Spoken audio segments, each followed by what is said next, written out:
नमस्कार दोस्तों, आपका स्वागत है आपके अपने YouTube चैनल जीव ज्ञान पे।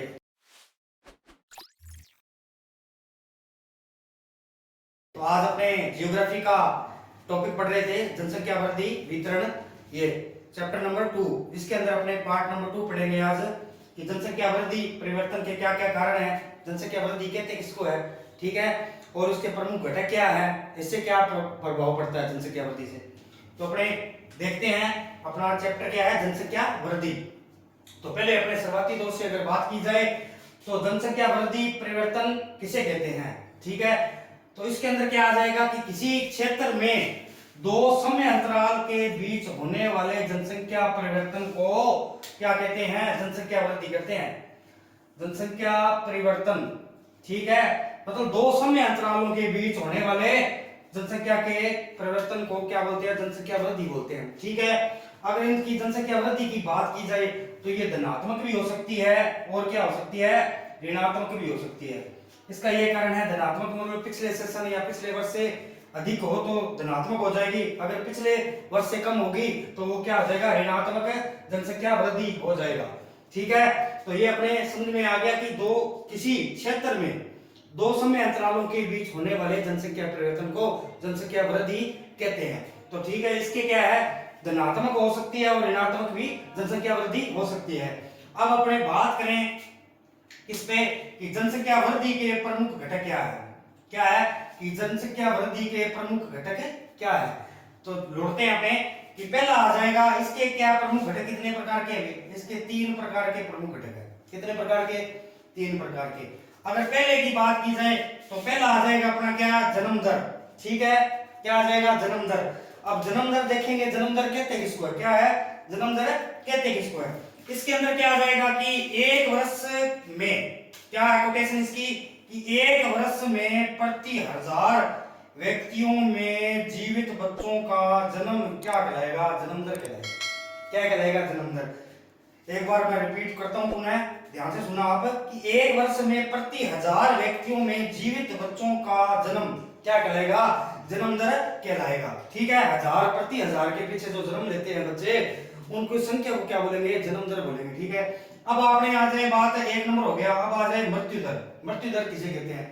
अपने मृत्यु दर की बात करें तो चेंजिंग कितनी होगी इस कोटेशन और इस कोटेशन के अंदर, यहाँ पे बढ़ने वाला आ जाएगा, यहाँ पे जीवित आ जाएगा, ठीक है। अब देखो इसके अंदर क्या है कि एक वर्ष में प्रति 1000 व्यक्तियों में मरने वालों की संख्या, कि एक वर्ष के अंदर प्रति 1000 व्यक्तियों के पीछे जो मरने वाले हैं उनकी संख्या को क्या बोलेंगे, उनकी संख्या को बोलेंगे अपने मृत्यु दर।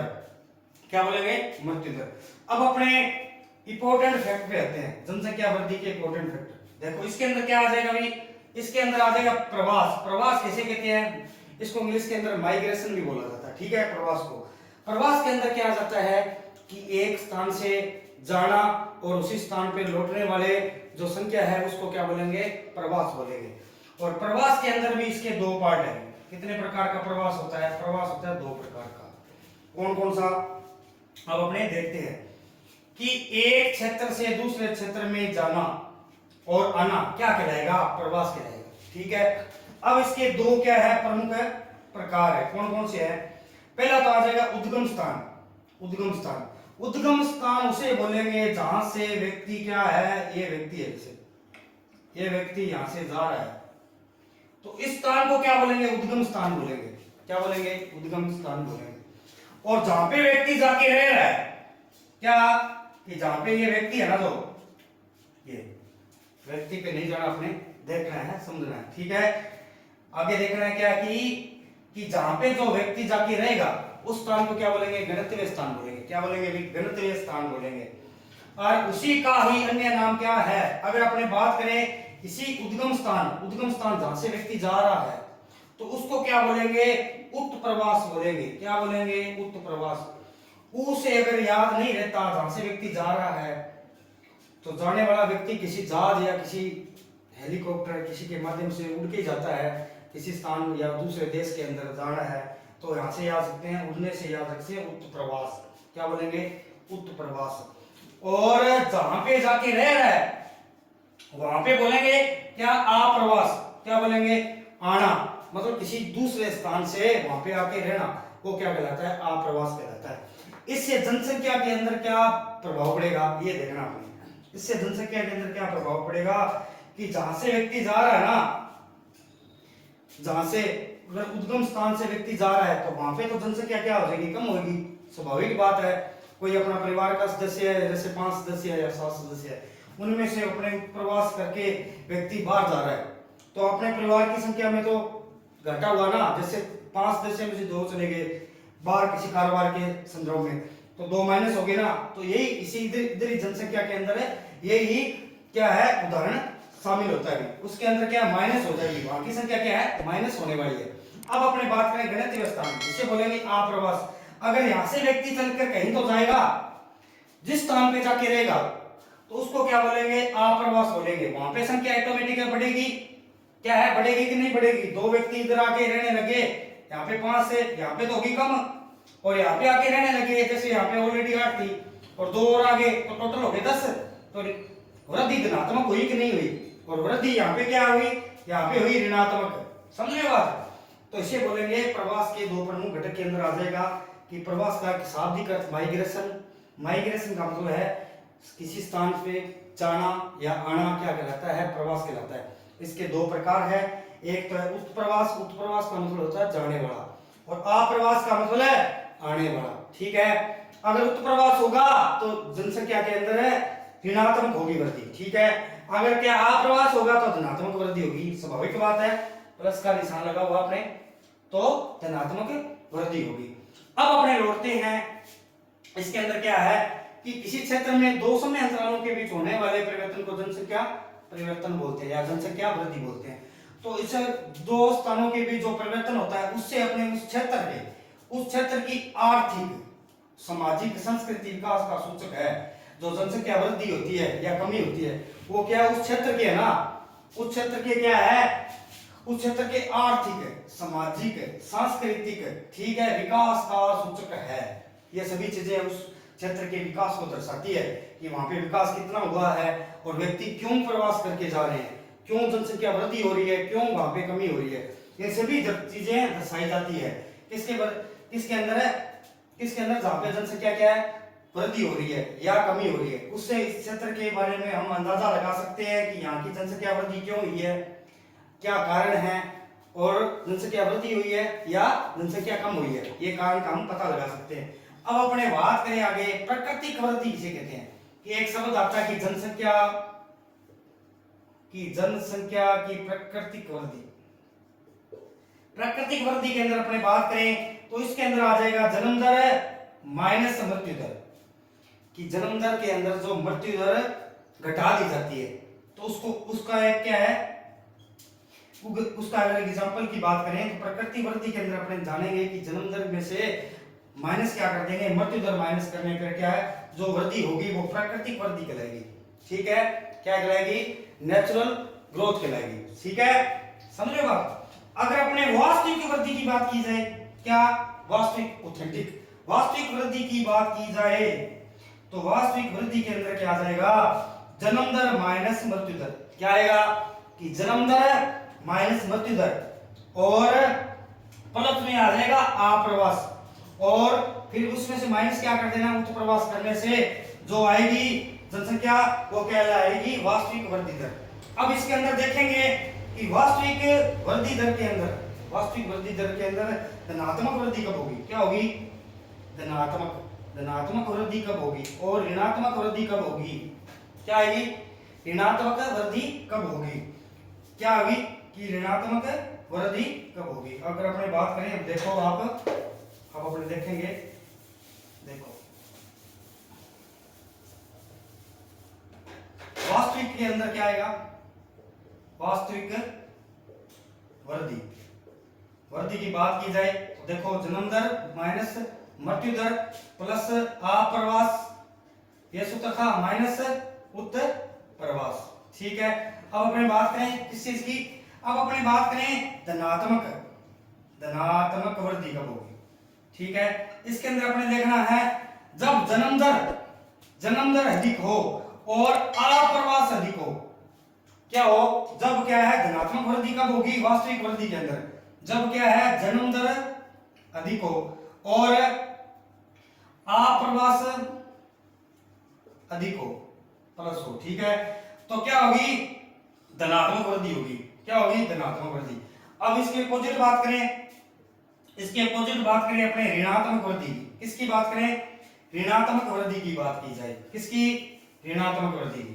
तो ऋणात्मक वृद्धि के अंदर क्या होगा, ऋणात्मक वृद्धि के अंदर अपने देखें ना, तो इसके अंदर हो जाएगा कि मृत्यु दर अधिक हो, इसका उल्टा हो जाएगा, अपोजिट हो जाएगा सब कुछ की। मृत्यु दर अधिक हो, मृत्यु दर अधिक हो, और क्या हो, मृत्यु दर प्लस क्या हो, आप उत्प्रवास, क्या हो, उत्प्रवास अधिक हो। तो क्या कहलाएगा, ऋणात्मक वृद्धि, ये वास्तविक वृद्धि कहलाएगी। समझो बात, ये हो गया धनात्मक वृद्धि और ये हो जाएगी ऋणात्मक वृद्धि। इसके अंदर क्या है, मृत्यु दर अधिक होगी और उत्प्रवास अधिक होगा।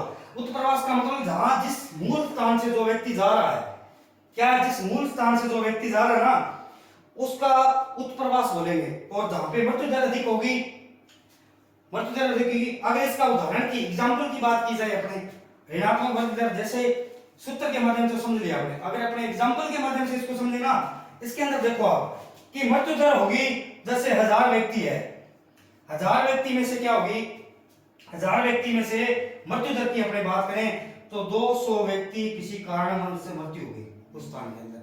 और 200 और प्लस क्या होगी, प्लस क्या होगी, उत्प्रवास। उत्प्रवास का मतलब होता है जाने वाला, जाने वाले वहां पे क्या हो गए, अगर वहां से 500 व्यक्ति किसी कारण चले गए हैं तो कितना हो जाएगा, टोटल हो जाएगा 700 व्यक्ति। 1000 में से 700 व्यक्ति चले गए तो पीछे रह गया 300 ही व्यक्ति। तो ये तो हो जाएगा अपने ऋणात्मक वास्तविक वृद्धि। और अपने धनात्मक का उदाहरण इसी एग्जांपल से बात करें तो इसके अंदर देखो 1000 व्यक्ति ऑलरेडी थे पहले उस वर्ष के अंदर, उसके अंदर क्या हो जाएगा, प्लस क्या हो जाएगा, उसके अंदर जन्म ले लिए नए बच्चों ने, नए बच्चों ने जन्म ले लिए कितने, जैसे अपने बात करें 200 नए बच्चों ने जन्म ले लिया, 1000 के अंदर 200 प्लस हो गया। और अप्रवास बाहर से भी आके रहने लगे व्यक्ति, कितने व्यक्ति रहने लगे, अपने काउंट कर देंगे 500 व्यक्ति बाहर से भी आके रहने लगे। तो जनसंख्या स्वाभाविक बात है वृद्धि हुई कि नहीं, 1000 तो ऑलरेडी है, 1000 प्लस 200 प्लस 500 हो जाएगा 1700। तो ये हो जाएगी धनात्मक वृद्धि। तो इसको बोलेंगे वास्तविक वृद्धि के अंदर दो है, धनात्मक और ऋणात्मक। मैं तो इसी प्रकार आपको अच्छी तरह ये समझ में आया होगा।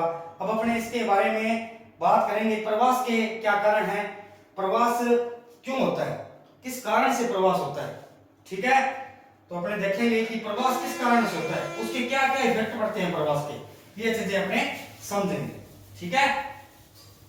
अपने बात करेंगे कि प्रवास के क्या कारण हैं, कारण के बारे में अपने देखेंगे प्रवास के क्या क्या कारण हैं। अब देखेंगे अपने पहला कारक क्या देखेंगे, दो कारक है प्रवास के, पहला तो है प्रतिकर्ष कारक, दूसरा है अपकर्ष।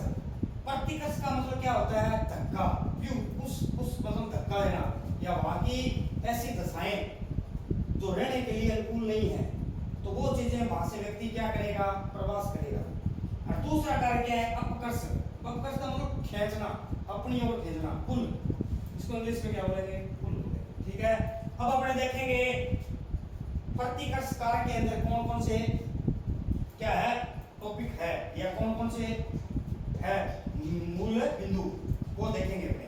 तो अपने पहले की बात करें तो रहने की निम्न दशाएं हैं, रहने की क्या है, प्रतिकर्ष कारक के अंदर जो रहने की निम्न दशाएं हैं, ऐसी दशाएं जिसके वजह से व्यक्ति क्या है, प्रतिकर्ष वहां से चला जाता है। तो पहला कारक क्या देखेंगे अपने, गरीबी, ठीक है। उस जो पर्टिकुलर स्थान है वहां पे गरीबी अधिक है तो व्यक्ति वहां से रहना पसंद नहीं करेगा, ठीक है। दूसरा आ जाएगा बेरोजगारी। स्वाभाविक बात है वर्तमान के अंदर क्या है, रहने के लिए पैसा चाहिए। अगर बेरोजगारी होगी उस क्षेत्र उस विशेष के अंदर तो व्यक्ति रहना पसंद करेगा कि नहीं। आप और हम भी अगर वहां पे होंगे तो वहां पे कभी भी रहना पसंद नहीं करेंगे। तो ये जो क्या कारक है जो प्रतिकर्षण के अंदर महत्वपूर्ण कारक के अंदर आते हैं। जल की कमी, तो पहले क्या है, जल की तो प्राथमिकता पहले चाहिए, जहां पे जल है वहां पे सब कुछ है, कल है जो भी है, ठीक है। तो जल की मात्रा आपने देखा होगा, हिस्ट्री आप पढ़ते हो, जियोग्राफी आप पढ़ते हो, हिस्ट्री के अंदर क्या होगी, जितनी भी सभ्यताएं पनपी है वो कहां पे पनपी है, जल या नदियों के आसपास, तो ये प्रतिकर्षण कार्य का एक है। जल की कमी होगी तो वहां पे व्यक्ति रहेगा कि नहीं रहेगा, वहां पे व्यक्ति क्या है, निवास नहीं करेगा। अब देखो शिक्षा और स्वास्थ्य सुविधा की कमी, जहाँ पे शिक्षा ही नहीं होगी और अगर आप बीमार हो गए, स्वास्थ्य के संबंधित कोई शिक्षा नहीं है, कोई डॉक्टर की सुविधा नहीं है, तो वहां पे व्यक्ति क्यों रहेगा भाई। तो इसलिए वहां से व्यक्ति निकलने की कोशिश करेगा, क्या करेगा, पुश करेगा, प्रतिकर्ष करेगा, वहां से वो स्थान उस व्यक्ति के लिए अनुकूल नहीं है। अब अपने करें प्रतिकूल जलवायु, वहां का क्लाइमेट कैसा है, स्वास्थ्य रहने के योग्य है कि नहीं, क्योंकि अगर अपने हट्टीगटन जियोग्राफर रहे हैं, उन्होंने बताया कि व्यक्ति मानव के रहने के लिए जलवायु कैसी चाहिए, तापमान होना चाहिए 4 डिग्री से 15 डिग्री के बीच। अगर यहाँ से वहां पे उस क्षेत्र विशेष के अंदर तापमान अधिक है तो व्यक्ति नहीं रहेगा, और वहां पे क्या है, आंधी वगैरह धूल वगैरह ज्यादा आ रही है, या वो स्थान है जो क्या व्यक्ति के रहने के योग्य नहीं है, वहां का क्लाइमेट क्या रहने योग्य नहीं है, तो व्यक्ति वहां पे निवास नहीं करेगा। अब अपने बात करें प्राकृतिक आपदाएं, प्राकृतिक आपदाएं नेचुरल आपदाएं आती है, उसकी वजह से भी व्यक्ति नहीं रहता, जैसे हिमस्खलन हो गया, बाढ़ हो गया, सूखा हो गया, ठीक है। तो ये ऐसे कारण है, भूकंप हो गया भाई, सुनामी हो गई, युद्ध होगी, लड़ाई होगी, ये राजनीतिक कारक के अंदर आ जाएंगे। तो ये प्राकृतिक आपदा के अंदर देखो, बाढ़, सूखा, भूकंप और सुनामी होगी, ये प्राकृतिक कारक हैं। वहां पे सुनामी ज्यादा आ रही है या बाढ़ ज्यादा आ रही है, भूकंप ज्यादा आ रहा है, तो वहां पे व्यक्ति रहना पसंद नहीं करेगा, वहां से व्यक्ति प्रतिकर्ष होने का, प्रस्थान करने का प्रयास करेगा। युद्ध या लड़ाई उस क्षेत्र के अंदर ज्यादा हो रही है तो वहां पे भी व्यक्ति नहीं रहेगा। अब अपने देखेंगे व्यक्ति को रहने के लिए निम्न दशाएं होनी चाहिए, व्यक्ति को रहने के लिए निम्न दशाएं होनी चाहिए। इसके अंदर पढ़ेंगे अपकर्ष कारक के अंदर अपने पढ़ेंगे, ठीक है। अपकर्ष कारक को बोलते हैं पुल, पुल मतलब अपनी ओर कोई चीज को आकर्षित करना, ऐसे सुविधाएं जो क्या व्यक्ति को अपनी ओर आकर्षित करे, वो होते हैं आकर्षण कारक। अब इसके अंदर देखेंगे पहला रोजगार, अच्छा वेतन। अगर व्यक्ति क्या है, कमाने के लिए तो भाग रहा है, ठीक है, उसे रोजगार अच्छा मिल जाएगा, अच्छा वेतन मिल जाएगा, तो व्यक्ति क्यों जाएगा भाई। पैसा होगा तो सुख सुविधाएं जुटाई जा सकती है, अगर पैसा ही नहीं मिल रहा, रोजगार बेरोजगार घूम रहा है, तो वहां पे नहीं रहेगा। रोजगार भी होना चाहिए और वेतन भी अच्छा होना चाहिए, ठीक है। तो व्यक्ति वहां पे रहना ज्यादा पसंद करेगा। आपने देखा होगा सिटी क्षेत्रों के अंदर या बड़े नगरों के अंदर व्यक्ति क्यों जा रहे हैं, क्योंकि वहां पे रोजगार है और वेतन भी अच्छा मिलता है, इसलिए लोग क्या सिटी की ओर आकर्षित होते हैं, ठीक है। गांव से छोड़कर शहरों की ओर जाते हैं। अपने दूसरे की बात करें, दूसरे के अंदर आ जाएगा शिक्षा स्वास्थ्य। अगर आपने देखा होगा अच्छी शिक्षा मिल रही है, क्योंकि बच्चों को पढ़ाने के लिए वहाँ पे क्या है, परिवार के द्वारा जो माता पिता अपने बच्चे को मतलब विषय सुधारने के लिए शिक्षा भी अच्छी चाह रहे हैं ना, और स्वास्थ्य भी अच्छा होना चाहिए, तो वहाँ पे रहेंगे कि नहीं रहेंगे, रहेंगे। वहाँ पे जनसंख्या क्या है, जमावड़ा ज्यादा पाया जाएगा। अब बात करें अनुकूल जलवायु, क्लाइमेट अच्छा, रहने के लिए क्लाइमेट अच्छा है, तापमान अच्छा है, अच्छी दशाएं है वहाँ की, तो व्यक्ति अच्छी हरियाली है, अच्छी वर्षा हो रही है टाइम टू टाइम, अच्छा वहाँ का वातावरण, अच्छी शुद्ध हवाएं हैं, तो वहाँ पे व्यक्ति रहना पसंद करेगा। और देखो मनोरंजन के साधन, देखो व्यक्ति काम तो पूरे 24 के 24 घंटे नहीं हो सकता ना, तो मनोरंजन के भी साधन चाहिए, तो वहाँ पे मनोरंजन की सुविधा भी होनी चाहिए, वहाँ पे भी व्यक्ति रहना पसंद करेगा। शांत क्षेत्र, क्योंकि जिस क्षेत्र के अंदर फैक्ट्री वगैरह अगर पास में लगी है तो वहाँ पे व्यक्ति नहीं रहेगा, शोर शराबा ज्यादा होगा, नहीं रहेगा। व्यक्ति को क्या चाहिए, शांत वातावरण चाहिए, क्या चाहिए, शांत वातावरण चाहिए। शांत वातावरण होगा तो व्यक्ति वहां पे स्वाभाविक बात रहना पसंद करेगा, ठीक है। तो ये अपने प्रवास के प्रमुख 2 कारकों के अंदर पढ़ चुके हैं। क्या चीज है, पहला पढ़ चुके हैं प्रतिकर्ष। प्रतिकर्ष का मतलब ऐसी जो मानो, ऐसी दशाएं जो मानो के अनुकूल नहीं हो, तो वहां से व्यक्ति क्या होगा, लेफ्ट होगा, वहां से व्यक्ति जाना पसंद करेगा, वहां से व्यक्ति क्या करेगा, पुश करेगा, पुश बोले धक्का देगा, धक्का बोले तो वहां का क्षेत्र व्यक्ति के रहने के योग्य नहीं है, इसलिए। अब अपने दूसरा की बात करें, अपकर्ष कारक, पुल बोलते हैं, अपनी ओर खींचना, ठीक है, रहने के लिए जहाँ पे रोजगार की सुविधा होगी, अच्छी शिक्षा, अच्छा स्वास्थ्य, अच्छी अनुकूल दशाएं होगी, मनोरंजन के साधन अच्छे होंगे, शांत वातावरण होगा, तो व्यक्ति स्वाभाविक बात है रहना पसंद करेगा। तो ये प्रमुख कारक के अंदर अपने अच्छी तरह पढ़ चुके हैं, ठीक है। अब अपने देखेंगे प्रवास। प्रवास सबसे ज्यादा क्यों करते हैं, प्रवास करने का कारण क्या है, क्या कारण है, और कौन करता है सबसे ज्यादा प्रवास, ठीक है। अब अपने देखेंगे अभी महिला ज्यादा करती है प्रवास, पुरुष ज्यादा करते हैं, ये चीज देखेंगे कि प्रवास कौन करेगा ज्यादा और क्यों, किस कारण से करेगा प्रवास, ये चीज देखनी है अपने, ठीक है। अब देखो, अब अपने बात करें इसकी, अब अपने बात करेंगे प्रवास। प्रवास कौन करता है, महिला करती है कि पुरुष करता है। ठीक है, पहले आ जाएगी महिला, ठीक है, दूसरा आ जाएगा पुरुष। ठीक है, इन दोनों के अंदर अपनी बात करें प्रवास की, तो महिला प्रवास तो करती है, ऐसा नहीं है महिला प्रवास नहीं करती। महिला प्रवास करती है। महिला क्या है, लंबी दूरी का प्रवास नहीं करती, कम दूरी का प्रवास करती है। कम दूरी, क्योंकि महिला की शादी हो जाती है तो उसको मूल स्थान छोड़ना पड़ता है। ठीक है, आपने अपने परिवार में देखा होगा, माता जी है, चाची जी है, मामी है, जो भी XYZ जितने भी परिवार के सदस्य हैं, उन्होंने देखा होगा अपना मूल स्थान छोड़ा है, तो प्रवास तो कर रही है महिला भी, पर किसके संदर्भ में कर रही है, वो कर रही है विवाह है,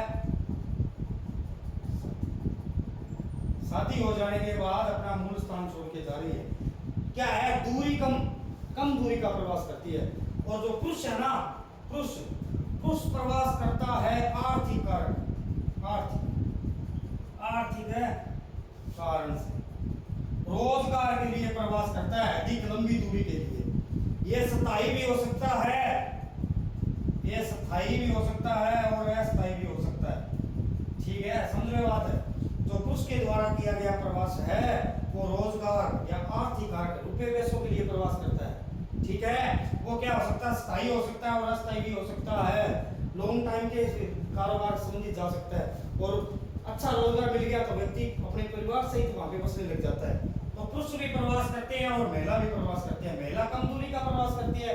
महिला का मूल कारण ये है विवाह या शादी हो जाने के बाद महिला को अपना उद्गम स्थान छोड़ना पड़ता है और गंतव्य स्थान पे जाके बसना पड़ता है। और पुरुष जो प्रवास करेगा उसका कारक है आर्थिक कारक। क्या है, आर्थिक कारक। उसके अंदर क्या है, रुपये पैसे, रोजगार के लिए, ठीक है, अपने वर्क के लिए जाता है पुरुष, बाहर जाता है और लंबी दूरी का प्रवास करता है। ऐसे नहीं पास का, लंबी दूरी, अधिक दूरी के प्रवास की बात आ जाए तो पुरुष आएगा उसके। ठीक है, अब अपने पिछले वर्षों की देखी जाए जनसंख्या वृद्धि से संबंधित कुछ महत्वपूर्ण सूचक देखो। अगर विगत वर्ष, अब अपने ये तो आपको समझ में आ गया कि महिला और पुरुष प्रवास करते हैं, क्या कारण है उनको प्रवास करने का। अब अपने बात करें, अगर विगत 500 वर्ष के अंदर की बात करें, अगर पिछले 500 वर्षों की बात करें ना, 500 वर्षों की बात करें तो जनसंख्या कितने गुना बढ़ी है, 10 गुना जनसंख्या क्या है, बढ़ चुकी है। कितने गुना जनसंख्या, 10 गुना बढ़ चुकी है अगर पिछले 500 वर्षों की बात की जाए। अब अपने बात करें अकेले 20वीं शताब्दी की बात की जाए, अकेली,